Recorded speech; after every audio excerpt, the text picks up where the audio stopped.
Learning should not only be by yourself, learning should be with other people. A back and forth.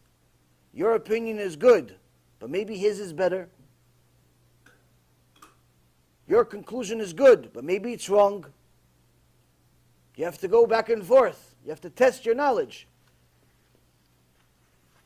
And testing your knowledge does not mean that you're the loudest. Testing your knowledge does not mean you're the best debater. Testing your knowledge means whether it's true or false.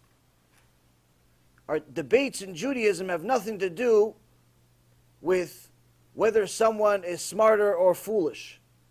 Has nothing to do with whether somebody is older or younger. It doesn't have to do even if somebody is anything. What does that have to do with? Is it emet or sheker? Is it true or false? That's the only thing that you should be concerned with. Not whether it's your chidush or his chidush. Not whether it's your opinion or his opinion.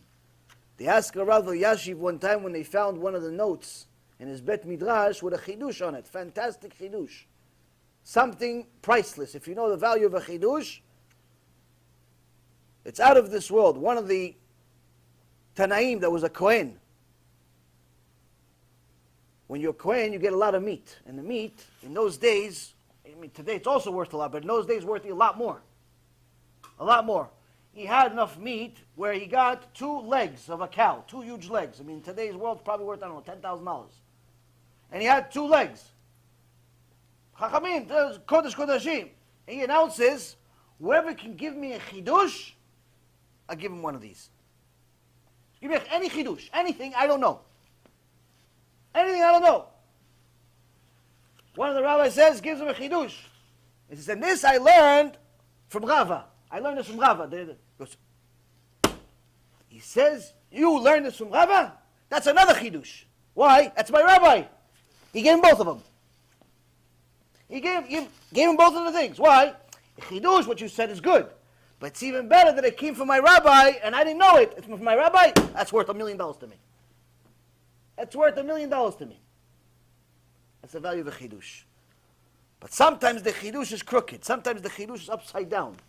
Sometimes the chidush is bias. You have to have a chavruta. You have to have a rabbi. You have to have a talmid chacham. You have to have somebody tell you, hey, by the way, I understand your chidush sounds amazing. Amazing. It's fantastic. It's like one of those beautiful cakes that you just can't wait to eat. It's on the display. On the stores, they have a display, and each cake, you just want to run through the window and eat it. Problem is, it's plastic. Your chidush is plastic. It's not flavorful. Once you see inside, it's worthless, your chidush. Why? It has your bias in it. It's not a chidush. It's an error. You have to remove the bias, we're going to get to a real chidush. If you have an ego, you can say, no, it's a real cake. It's a real cake. You just don't know how to eat. It's plastic, buddy. No, it's plastic for you. You just don't have, you don't know what you're talking about. It's from France. It's from Belgium. Belgium chocolate. So start creating different things, different excuses of why your chidush really works.